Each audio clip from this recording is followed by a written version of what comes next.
জীবন বাজি রেখে আমরা স্বাধীন করেছি। ভিপি নুরুল হক নূরের রক্তের বিনিময়ে এই বিপ্লবী সরকার বসে আছে। গতকালকে নূর রক্তাক্ত হয়েছে, আজকে আমি হব, কালকে আপনার পালা। যত বড়ই আমলা হোক না কেন, যত বড়ই প্রশাসনের ব্যক্তি লোক হোক না কেন, তাকে আগামী 72 ঘন্টার মধ্যে জনসম্মুখে উপস্থিত করতে হবে। জনতার মঞ্চে তার বিচার দাবি করছি।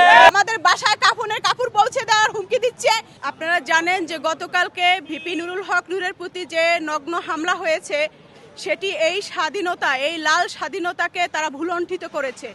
আমরা একটি দলের সভাপতির উপরে এবং এই জুলাই গণঅভ্যুত্থানের যিনি মহানায়ক ডাকসুর সাবেক ভিপি নুরুল হক নূরের প্রতি যে তাদের ক্ষোভ দেখেছি, তাদের চোখে যে আগুন দেখেছি, সেই আগুন ছড়িয়ে পড়বে খুব শীঘ্রই।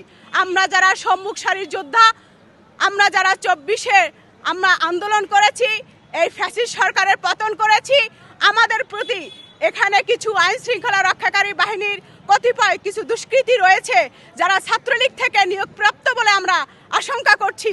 তাদের এই ন্যাক্কারজনক হামলার তীব্র নিন্দা এবং প্রতিবাদ জানাচ্ছি। এই দেশ আমরা জীবন বাজি রেখে আমরা স্বাধীন করেছি। ভিপি নুরুল হক নূরের রক্তের বিনিময়ে এই বিপ্লবী সরকার বসে আছে। আজকে তিনি রক্তাক্ত।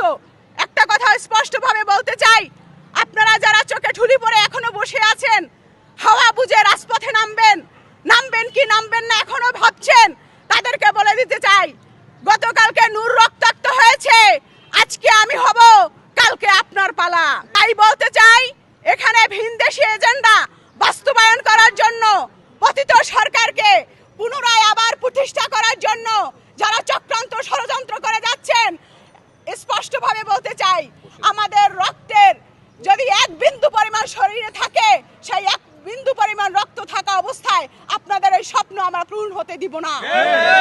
আমাদের সাথে 18 কোটি জনগণ আছে। আপামা জনতাকে নিয়ে প্রয়োজন বোধে আরেকটি জুলাই আমরা ঘটাবো। এবং আমরা আজকে যেটি দেখেছি, আপনারা দেখেছেন, ভিপি নুরুল হক নূরকে নাকটা ভেঙে দিয়েছে, মাথার মস্তিষ্কের রক্তক্ষরণ হচ্ছে এবং তার যে শারীরিক কন্ডিশন, তার ডাক্তার ব্রিফ করেছে যে একমাত্র তার বয়স কম বলে সে রেসপন্স করেছে। তিনি যদি একটু বয়স্ক হতো তাহলে তো সে রেসপন্স করতেন না। তাহলে আপনাদের বুঝতে হবে তাকে হত্যার উদ্দেশ্যে এই হামলা করা হয়েছে। তার তীব্র নিন্দা এবং প্রতিবাদ জানাই। এবং আগামী 72 ঘন্টার মধ্যে যে বা যাহারা, সে যত বড়ই ক্ষমতাশীল ব্যক্তি হোক না কেন, যত বড়ই আমলা হোক না কেন, যত বড়ই প্রশাসনের ব্যক্তি লোক হোক না কেন, তাকে আগামী 72 ঘন্টার মধ্যে জনসম্মুখে উপস্থিত করতে হবে। জনতার মঞ্চে তার বিচার দাবি করছি।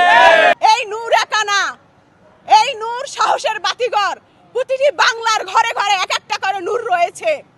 আমার সাবেক দলের নেতা ভিপি নুরুল হক নূর, তার কাছ থেকে যে সাহসী উদ্যম পেয়েছি, সেই উদ্যমে বাংলাদেশ আম জনগণ পার্টিকে নেতৃত্ব দিচ্ছি।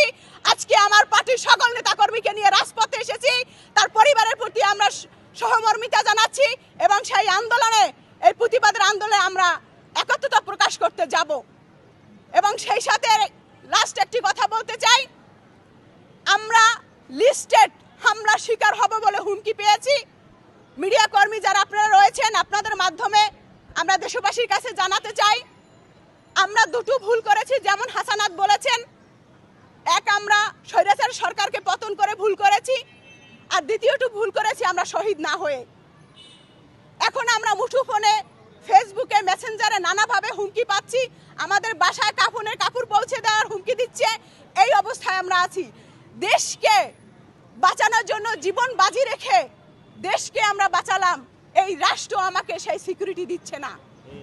অতএব আজকে যারা রয়েছে প্রশাসনে, সেখানে সংস্কার প্রয়োজন এবং এই সরকারকে আমরা অনুরোধ করব, এই নূরের রক্তের আমরা অবশ্যই বদলা নিতে চাই রাজপথ থেকে।